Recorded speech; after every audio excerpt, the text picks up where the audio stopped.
does it have? Let's open that file and take a look at it. This file can look intimidating, right? Because it has a lot of functions. The way to approach it is to say, okay, how much of it can I ignore, right? And still go ahead and, get some useful information out of it. So if I go in with that approach, I can basically see that there are a bunch of include files. There are also some lines out here which say something like module license. Now, this is not really normal C, but if you think about it, what is actually happening out here is module license, for example, is a hash defined macro, which is being called out here, right? Module author is another hash defined macro. How exactly are these used?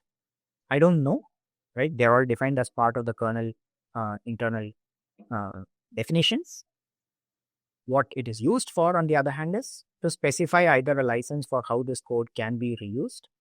And unless you have a good reason not to, at least while experimenting, I would suggest using the GPL license, because the GNU general public license is the one under which the Linux kernel itself is built. If you use other licenses, there are possible problems that happen and your module may not load. Now, of course, the GPL license also has other implications. Technically, once you write code under the GPL license, you should make the source code for that freely available for others to use as well. Okay. So be aware of that, but at the same time, if you change the license, you can run into problems in terms of loading modules in the kernel. And the description, of course, is just, whatever, something that helps to understand what is going on. Now, I'm creating a few fake registers out here, right? So when I'm declaring this something as static, what it means is it now becomes sort of like a global variable, but something that is visible within this module, right? So these static variables, reg control, reg period, and so on, normally would not be there. What I mean by that is normally I would not have a register out here. I would be directly writing into a register corresponding to a piece of hardware. But this demo that I'm writing does not have hardware. So I'm sort of creating fake registers out here, right? Which just are declared as static variables. And therefore, I'll be able to write to them, read from them, and so on, making it look like I'm actually interacting with a module. But nothing is going out to a physical address. So you'll notice that in this entire definition of code out here, I don't have a physical address because I have not yet interfaced it with a physical device. All right. I'm also defining some extra functions out here, right? For example, there's a function called parse U32, which is used for sort of, reading data from memory and so on, right? Or rather reading data and converting it into a number that can be printed on screen, or rather reading from a string and converting it into a number. And this is kind of interesting. If you look at how strings are managed inside the kernel, you will notice that, I have to be very careful with a few things. I declare a character buffer. I then declare n as the count, either the number of values that have been passed in over here, some variable that have been passed in, or the actual size of this kernel buffer, -1. And I also ensure that the last character in this string is going to be a /0, \0. Now, the reason for this is related to security issues. There are what are called buffer overflow problems that can happen if, for example, I try passing in a number that is too large, right? Too many characters, and the system tries to parse it out as a unsigned 32-bit integer. But instead, what ends up happening is because I passed in a pointer that was or rather a string that was too long or not terminated within, a short number of characters, it ended up overwriting some other part of memory, right? Remember that every function out here is running as the kernel, right? Which means that it has the maximum possible access to everything that's present on the system. And many parts of it may even be running in supervisor mode or the privileged mode, right? So there is potential for serious damage out here if you are not careful. So you have to be extra careful when dealing with strings or any other kind of memory management inside the kernel. And you'll also notice that there is, for example, a function called str to ul, which is string to unsigned long, which is available in user space. But we are not using that. We are using another function called kstr2ul, which is something that is specifically defined for use within the kernel, right? Keep in mind that str2ul is typically found in the standard library of the C runtime. The kernel comes even before the standard library gets loaded. So you need to have its own functions. So, like I said, that's just a helper function. What is useful for us is certain extra functions. For example, I would want to read what the present state of the registers is, right? And what I want to do is to basically read out these values, what is there in the register control. I put that into a temporary variable. I read out the register period and put it into another variable. Duty cycle, status, all of those I read them out. I then print them onto the screen in some way, right? But what is interesting over here, as you'll see, is that before reading in these values, I also call something called a mutex lock and a mutex unlock. Once again, for the time being, I'm going to leave this aside and not really get into the details. A mutex is what's called a mutually exclusive key, right? A mutually, it's essentially a short form for that. What it means is it sort of ensures that if I have a lock on something called a specific mutex out here, while this lock is held by this particular piece of code, in other words, after I run this mutex lock, this function call, only this particular code can run until I have released the lock out here by unlocking, right? In other words, it prevents any other code anywhere in the system from accessing any of these variables during the time that this reglock mutex is held. Okay. As I said, the details of how exactly mutexes work and so on is a fairly complicated story on its own. For the time being, at least, we are just going to leave that aside and say it is important to do, especially in the context of drivers, primarily because even though you think you might be the only person interfacing with a particular device, as far as the operating system is concerned, there could be many different things trying to access the device at the same time. And it needs to make sure multiple things, if they try to access, are handled proper. So always whenever you try to access a device directly, you should probably wrap that within appropriate mutexes. Why not put a mutex around the whole function? That's a bad idea because then it basically can make things very slow. Because some of these functions like printf and so on can be slow, which means that it is going to take a long time for it to run. And during that entire time, I don't want the mutex to be locked. Okay. So these are some standard design patterns. The suggestion, at least for now, is sort of follow standard patterns rather than sort of trying to change them around until you have a better understanding of exactly how these things work in the first place. Similarly, I can also implement something to write into the registers, right? But what I'm going to do for now is, as far as the character device is concerned, right, the vreg, right, I'm going to ignore it. In other words, I'm not going to allow you to write anything into it, or rather, if you do, I will just return whatever was passed in as the length parameter out here and not really do anything, right? And what I do is that I define a struct called file operations and say that as far as this module, this vreg demo is concerned, right, if the read function is called on this particular thing, then call the vreg read function that I defined just up here, right?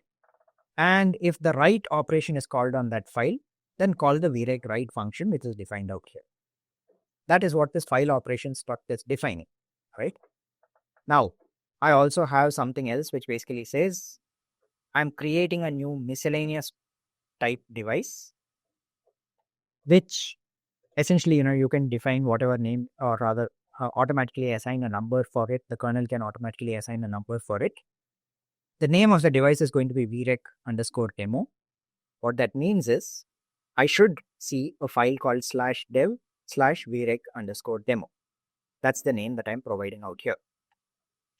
It also says if there is any file operation associated with this, call this, look in this vreg file ops file operations struct, right? VREG fops struct, and check the read or write functions corresponding to that and execute, right? Now, all of that is sufficient for me to get my /dev/vreg demo special file system, a special file already up and running. Okay. But now on top of that, I also want to have a little bit more. For example, I want to know what happens. Can I basically get hold of the control register and print that out in some way, right? Similarly, can I sort of have something to update the value of the control register? Okay. And what it does is it says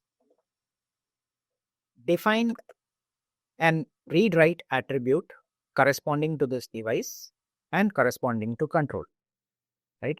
So this macro does something where it basically says take this control show, control store, and based on these create a read-write attribute. Where does that read-write attribute go? Under /sys. Okay, we'll take a look at that shortly. Similarly, I have something for period. I have a period show and a period store function, right? And if you look at the period show, you'll notice that once again, there's a mutex lock, mutex unlock to make sure I'm reading it carefully. When I have period store, once again, I have mutex lock. I do some checking and then finally set a particular value and then mutex unlock, right? And then I define it as a read-write attribute.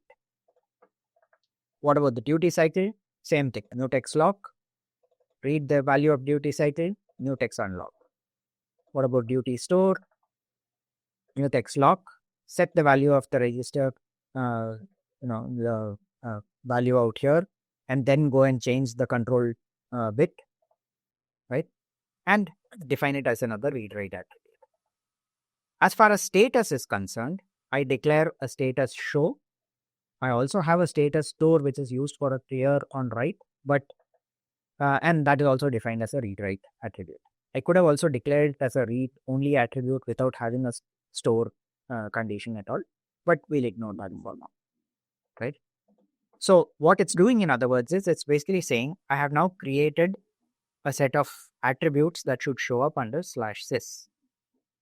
What are those attributes? One of them is for control, one is for period, one is for duty cycle, and one is for status. Okay. Now, here's the interesting thing. I also need to have this function which is declared as __init. Right? This is an attribute that is given for this function VREG. Right? This is something special for the kernel. The kernel needs to know when I'm loading the module, what is the first thing that needs to get run. And this is what gets run. There's no main function, but this function will be called as soon as I load this module. What does it do? It first registers the entire module as a miscellaneous class device. After that, it goes and creates a group of attributes in sysaccess. It then prints a message saying VREG demo has been loaded and returns, right? Similarly, I also have to define another function called VREG exit and mark it as __exit. This is what happens when I remove the module. What does it do? It removes that sys sort of file system out there, file system entries. It deregisters the /dev/vreg demo and prints the information saying VREG demo unloaded. And finally, I just have these two lines that say, okay, module init called VREG init, module exit called VREG exit. So what does this do? Like I said, this module is a piece of code that will get compiled into an object file and loaded into the operating system. It is going to actually interact with the kernel. So this module init and module exit will register it with the kernel, which now knows, okay, there is a new device driver out here. So we are going to be compiling something that directly interacts with the OS, right? And hopefully we should be able to see all of these different things getting printed out. So let's try that. Like I said, the compiling itself is very easy and straightforward. I just have to type make, and within a few seconds, it has compiled, right?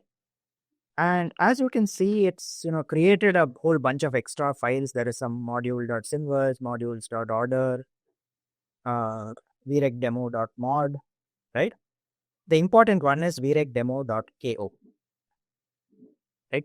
This is the most important file that has finally got created as a result of whatever we did. And this is what we are going to load into the kernel. Now, just before I do that, I also want to show another command called dmessage, right? So if I type in sudo and dmessage, first of all, why sudo? Because I need to run this command as the super user, right? So sudo is super user 2. So do something as the super user. So without that, it would basically tell me dmessage, you don't have the correct permissions and not let me see some of the kernel messages and so on. If I type sudo dmessage, right, it asks me for my password and then it prints out. So you will notice that there are some messages out here. This is because I had just previously tested out running the thing, right? But anyway, what is important is that, you see that it has a couple of times that it is printed. It also prints out the time at which the entire thing was actually done, right? So now if I go look in /dev, I can see that, there are many things starting with V, but there's no vreg. Okay. And in fact, I can try doing that, right? Is there any vreg? It says no such file or directory. Okay. Similarly, if I go look in /sys/class/mesc, you can see that, yes, there are a few different files out here. As far as V is concerned, there is something vjarbiter, vsock, vmci, and so on. No vreg demo inside. All right. How do I get the module that I compiled, right? In other words, this vrecdemo.ko, how do I get it loaded into the kernel? I can run this command called insert module or mod probe. Okay, so insert module vrecdemo.ko. It does nothing, but at least seems to do nothing. At least nothing gets printed out over here. But if I now run the dmessage command again, I find that at this point in time, right, I got this message loaded /dev/vrecdemo. This came into dmessage just now. Okay, how do I know that? Because, well, these 4 lines were already there before that. This 5th line came out just now. Okay. What is there really a file called vrecdemo?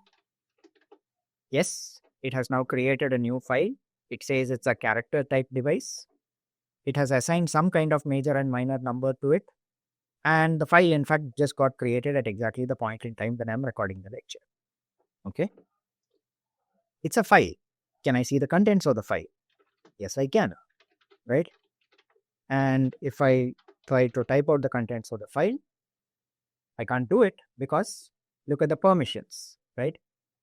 RW for the owner, who is root, RW for the group, which is also root, but no permissions for others. Why did this come? If you look at the code, you might remember that the permissions that were required for it was 660. In other words, RW for owner and group and none for others. So I can't directly look at the contents of the file. How do I look at the contents? I use sudo, right? So I can type in the same command, but now with sudo, and it works. It now tells me that, the control register has the value 0, the period has the value 0xff, duty is 0, and status is also 0. Okay, so far so good. If I try writing something into it, right, and for this purpose, I'm actually going to just switch over into the super user mode. But please be very careful when you do this. It can cause a lot of problems running things directly as root, right? So even though I'm doing it for demo purposes where I sort of switch over and become the root user for typing in commands, this is in general considered very dangerous and you should avoid doing it, except for very short periods of time, maybe for a demo like this. Okay. So why am I doing this? Because I want to try and write something into /dev/vreg demo, right? How do I write something into a file? I can, for example, try writing a number, echo 1234, and I give /dev/vreg demo. It succeeded. Nothing happened, right? But now if I ask it to once again give me the value which is present in vreg demo, nothing has changed. The control remained the same, the period remained the same, duty remained the same, status remained the same. And this makes sense because after all, when we wrote the code, what we said was the vreg write function is a null operation. It just returns n and does nothing else. Okay. But things get interesting when we go into the /sys file system, right? Over here, I can go into /sys/class/misc because after all, this is a miscellaneous class device. Okay. And if I type ls over here, you might remember that, we had VGA, beta, VMCI, and resoc. Now you can see there's a new vreg_demo. And this is not a file. This is actually a directory. So I can go into this, right? And I can look further at what are the other files that are present out here, right? And as you can see, it has automatically, for some reason, created some extra files, including something called uEvent, something called power, and so on, right? But what matters to us is that it also created, remember those attributes that we specified in the C file?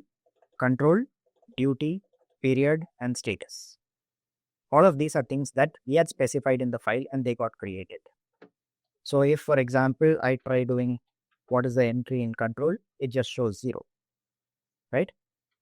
If I look for what is in duty, it shows 0. Period shows FF. Now the interesting thing is I can actually run something like 1234 greater than period. And then if I look for what is the entry in period, this number has changed, right? It's of course printing it in hexadecimal. 4D2 happens to be 1234 decimal, right? I can also change the value in,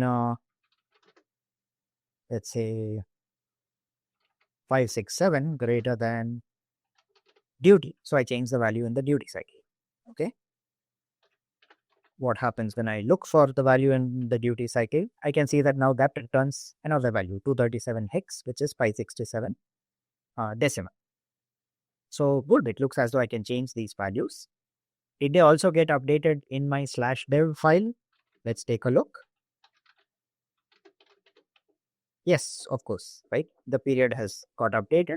The duty cycle has got updated. In the same way, I can also go and write something into the control register and so on, but that is less useful because those are just sort of control bits, which probably will not really show any output at this point. They'll be doing more of that when we actually interface with or rather simulate the interfacing with the hardware. Okay. So to summarize, what has happened over here is I've created a kernel module, given it some specific functionality. In this case, it is a fake set of registers, which does not really correspond to hardware, but just sort of sits inside a set of, a few variables that are there in the module. But I can examine the values, I can change the values, and finally, once I'm done with everything that I have over here, I can remove the kernel module, right? And how do I remove the kernel module? I basically say this rmmod vreg_demo. I don't have to give the .ko because once it's loaded, its name is vreg_demo as far as the kernel is concerned. That works. And if I type dmessage now, I see that there is now a new message which says vreg_demo unloaded. Not just that, if I go in there and look for the vreg demo, it's gone, right? If I look inside the /sys class misc, this is also gone. The vreg demo that was sitting over here has now disappeared, right? So this essentially was a demonstration of how we can write a simple module, load it into memory, get some basic functionality, make it sort of show some attributes in terms of files, right? Use those attribute files to modify the contents or the values of the registers inside the system. and finally unload it once we are done with it. All right, to sort of summarize what we discussed in this set of videos, right? We primarily focused on a device driver as something which provides a file-like interface to the registers that are present inside a physical device. Right? Now, what that means is we are no longer directly trying to use pointers to set or hit certain values that are present inside the system. But in practice, especially when you want to go for higher performance or you want to do direct memory access of large amounts of data being pushed into a device or read out from a device, you probably need to have some kind of pointer-based interfaces, right? And this is typically used in either interrupts and the corresponding IRQ handlers or in DMA type interfaces, right? So there are a number of sort of more advanced use cases corresponding to how device drivers would get written that some of which we will be encountering as we move forward. In particular, there is a concept of something called a device tree that we will need to understand a little better, because the device tree is ultimately what is used in order to convey the information to the kernel about what devices are attached and where they are attached. In other words, the physical addresses, right? Because in general, the other thing that you need to keep in mind out there is when you're building a system or when you're designing a peripheral, you may not be able to always fix the address at which it is going to be connected. But when I build a system, like it could be a x86 PC, or it could be a Raspberry Pi, or it could be a Zinc-based FPGA system, there I should know which peripheral is connected at which location in memory, and I can pass that information into the system so that it actually connects it in the right place. That is done using something called the device tree, which you will be looking at later. There are certain aspects such as power management. Should a system be turned off? Should it be suspended? How do I sort of control the different sort of sleep states corresponding to various peripherals? What kind of control do I get over how much power it is going to consume? All of that can also be exposed to the kernel and used appropriately, right? So to summarize, the idea of a device driver is that in the context of the Linux operating system, hardware is exposed to user space using a clean interface of files and aggregates. Now those files, as we saw, the /dev and the /sys are what are called virtual files. They don't actually consist of bytes on a disk. They are made visible to the user by means of the operating system. And the operating system translates anything that you try to read or write from those files into appropriate register transactions. So the register concepts that we have, where we directly try and control the hardware behavior, get directly mapped into driver APIs, right? And we started out with a very simple sort of a character device and a sysfs registered interface for it, right? And we'll be adding more complexity to this later. We'll be continuing with the same example where we sort of go forward and say, okay, we have a timer. We want to sort of be able to add more functionality to it as we move forward. And this, by the way, this set of demos that I showed over here, you can practice, at least this much can be practiced on any Linux-based system that you have.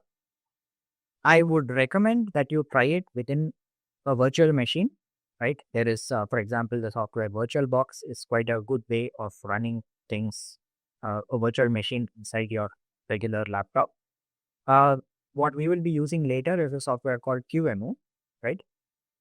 Either way, the reason for using a virtual machine of that sort is because if there is a problem with the code that you write, potentially a bad device driver, even if it's not actually talking to a piece of hardware, can make your entire system crash. So rather than trying to load it into the actual machine on which you are working, it's probably better if you start by testing it out within a virtual machine.